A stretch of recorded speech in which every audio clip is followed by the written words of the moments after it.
MySpace has refocused itself as a social entertainment platform. And joining us here in an exclusive interview is outgoing MySpace CEO Mike Jones, the architect of that latest strategy. So great to have you here. Thanks for having me. On Bloomberg West. So first of all, what are you up to now? Well, I'm perfecting the kind of transition to specific media today. So my team's working with specific media to make sure they're all set up with a new business. And then I'll return to my entrepreneurial roots. I'm going to go out and raise some money and start building some new businesses. And that'll be probably in the September timeframe.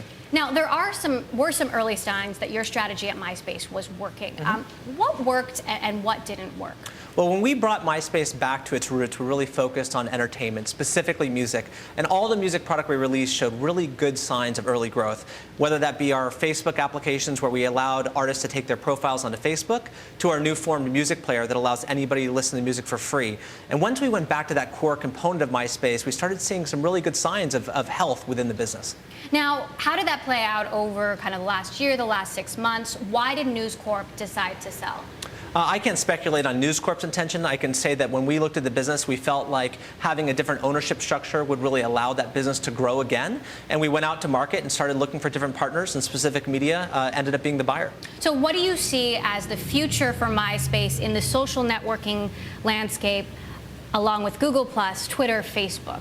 I see MySpace as having a really unique opportunity within entertainment content specifically, be that movies, music, television, etc. So I think that as MySpace develops its interest graph and allows people to really meet people through those mutual interests, it becomes a really interesting platform for people, and I'm excited about seeing it go in that direction. What's going to be the role for MySpace in terms of music with Spotify, RDO, Apple, Google, Amazon getting into streaming as well? How do you see MySpace still having a major role there? Well, today you can listen to music on MySpace for free, 100% free music in the US. It allows any emerging artist to have a platform to build an audience around their music. And I believe it's a really easy way to discover new music and be very social around your music tastes. So although you can use these different platforms for paid consumption, where you actually pay Spotify or pay Apple to listen to music, MySpace is a great place to learn about those new bands and listen to that music for free. And then you might translate that into your Spotify relationship or Apple relationship. I've seen you on Google+. You've been very active. You've been posting about it. What are your first impressions? Well, I'm excited about Google+. And one of my first feelings was, don't you hate it when the smart kid in school is also good at sports? Google came out of nowhere, and people a year ago thought they had no play in social, and they really didn't understand how to make social products. And suddenly Google+ came up as their second attempt, right?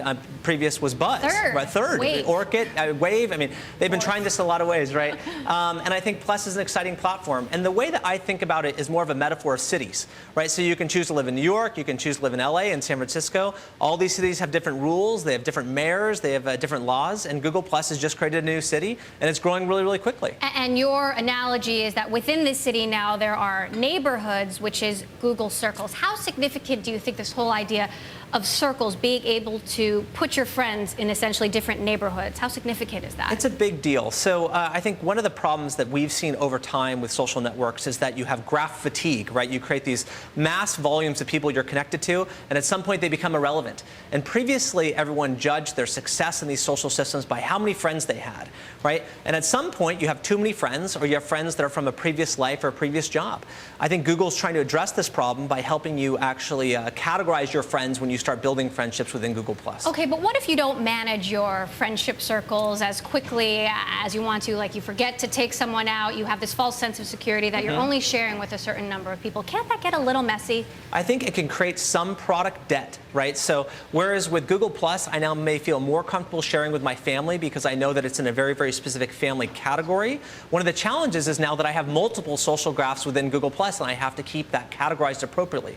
The belief in my mind is that Google will apply these categories in Gmail and their other products, and thus I'll be actually comfortable maintaining them in multiple areas. So you know something about competing with Facebook. What does Google+ have on Facebook? Do you see a threat there? Well, I think they have a nice alternative city to go live in, right? And that doesn't mean I give up my apartment in Facebook land, right? I can still spend time there. I still spend time in my other platforms, but they've given you a nice, clean alternative. And it's very streamlined today, right? It's very, very focused around profiles and sharing and your content stream. And I think they'll add more things to that, but if they keep that very pure, I think they actually have a very compelling product. What about Twitter? I think Twitter is actually used on a very different level. So Google Plus actually allows both a follow relationship and a friendship. right? Where Twitter is focused on following, and obviously Facebook is focused on friending. So one question is how does that work to have both in one area? But I think Twitter itself is in a very, very different use case. And so I think that it'll have less of an impact on Twitter than it might have on Facebook. So, but are users going to spend time managing 3 to 4 different social networks? I think that's a really, really big question. And I think just as you may have different apartments in different cities, the big question is where do you spend most of your time, right? And I think if your friends all aggregate around Google Plus, or they aggregate within Facebook, that's probably where you'll spend the most of your time. And then if there's ancillary things you can do, like games or deals or different currency or shopping, that'll also attract you to spend more time within that product. How about in terms of generating revenue? What do you see the prospects for Google Plus generating revenue? Vis-a-vis, for example, Twitter, which actually has had a hard time getting the numbers up. Sure. Well, I think Google's in an interesting spot because they have some big revenue tent poles under that Google brand. And right now, I'm not finding ads within my Google Plus experience. So maybe right now revenue really isn't the most important thing there. But my belief is that from all these systems, they're aggregating a lot of interesting information about me, which I believe will allow them to create more relevant ads for me. And my belief is that when Google figures that out and when it's time for them to monetize, they'll appropriately deploy that. But today, it's not a really big deal, right? They just need to get you comfortable with that environment and see if you want to spend time there. Do you think Twitter has the potential? I think Twitter has an incredible potential. Twitter has an immense amount of data, both anonymous and actually personalized data.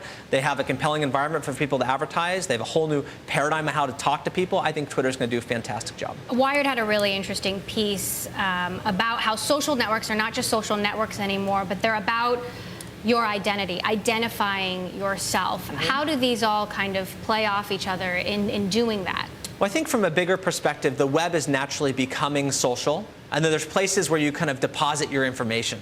Right? So you deposit your work information within LinkedIn, and you might deposit your personal information within Facebook or Google+. But overall, I think you're going to be carrying that identity with you wherever you go. And therefore, when you go shopping or you listen to music, those become inherently social environments because of these systems. And I think that's an important change to the web. I mean, it's been fun, especially as a user, to experiment with lots of different things. Mm-hmm. And we'll definitely be watching how it all plays out.